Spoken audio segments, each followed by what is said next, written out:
Hi, and welcome to the morning meeting. I'm your host, Julio Briones.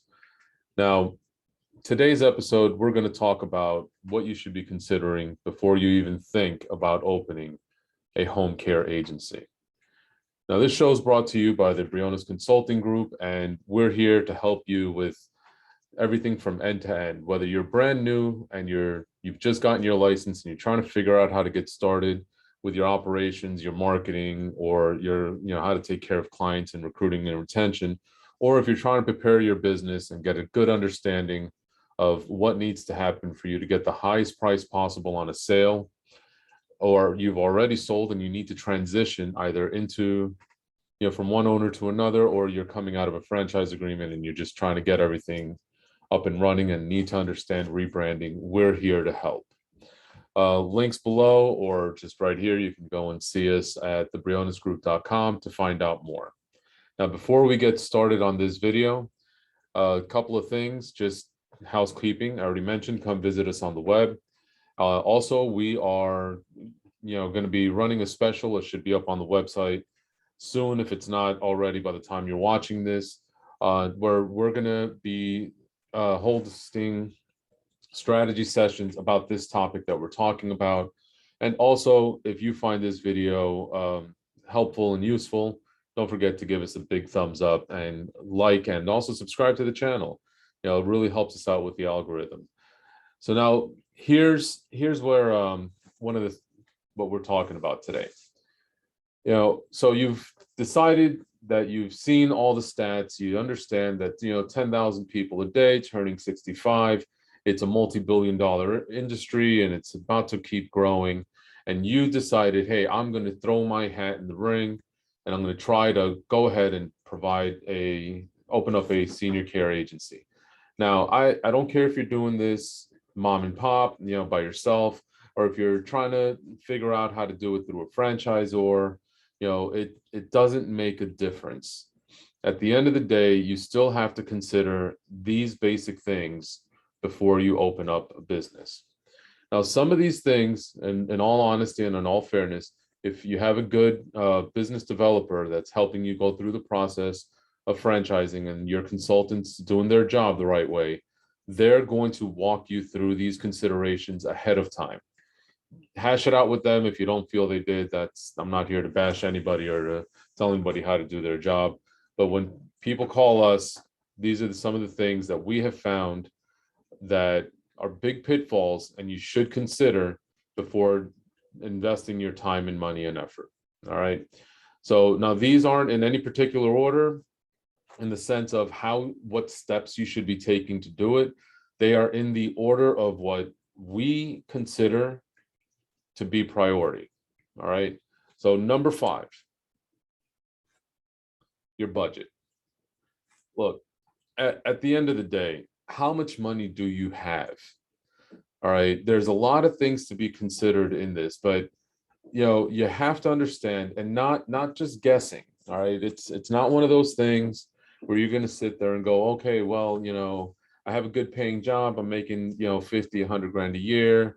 I have a little bit extra every month and I'll run a business with that. No, be clear, be crystal clear on the amount of money you have available to start and run your business. Okay. Be clear on what you need to live your personal life and pay your bills. All right. And also clearly understand that the business might not provide the lifestyle you're used to right away. All right, we're going to talk a little bit more about that stuff as we go on in this video, but definitely understand what's your budget. How much money do you actually have?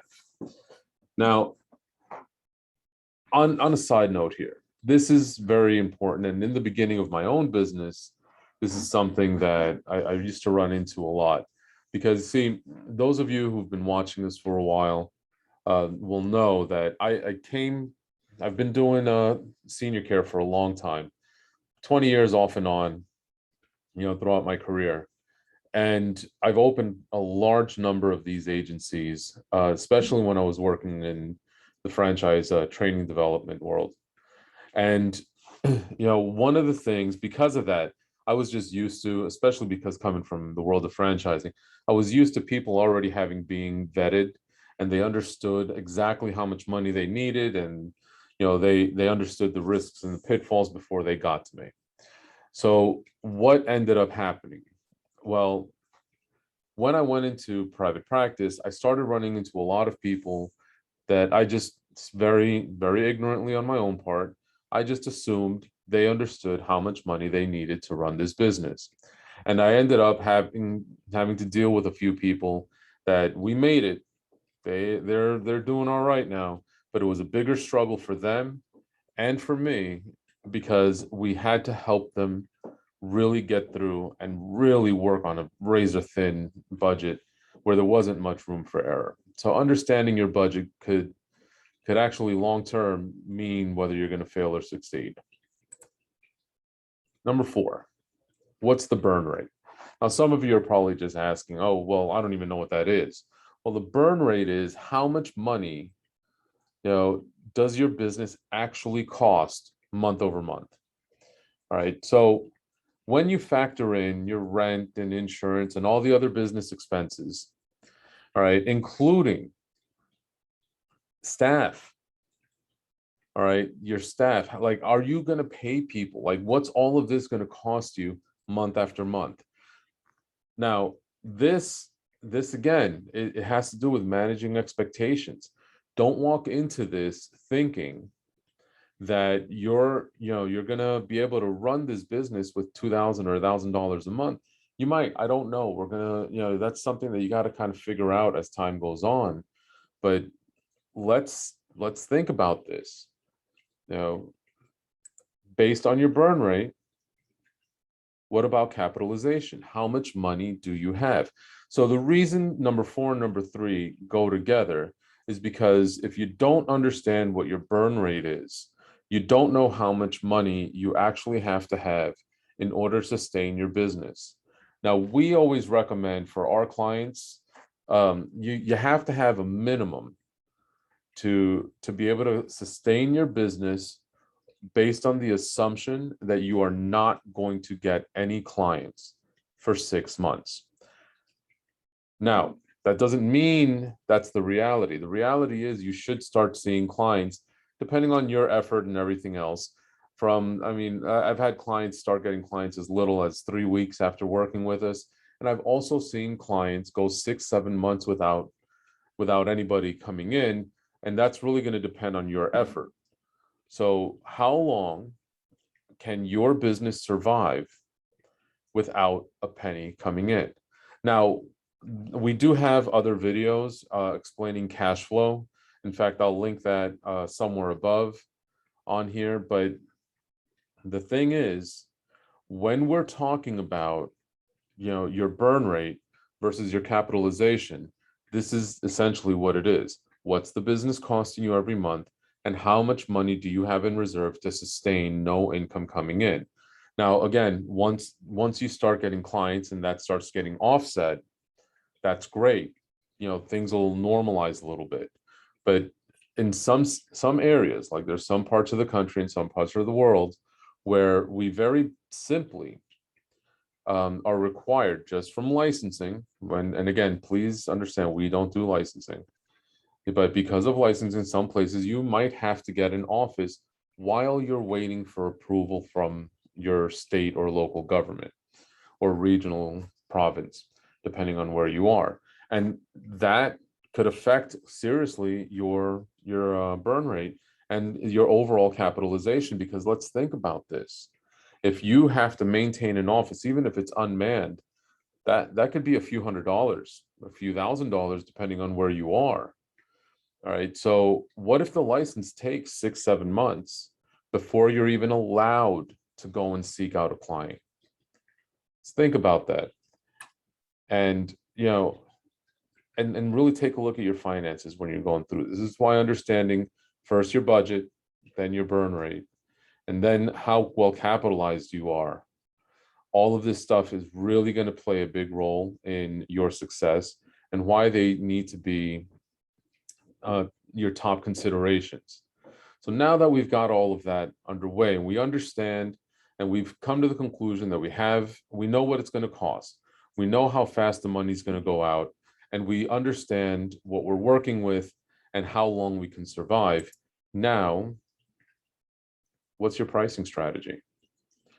Are you trying to price, in order to offset their burn and your capitalization to try to hit, in order to hit profitability a lot faster, you have to have a valid pricing strategy. Okay.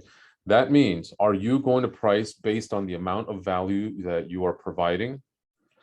Are you going to try to stay in a competitive range so that you're just pretty much fighting for clients like with every other agency in your area?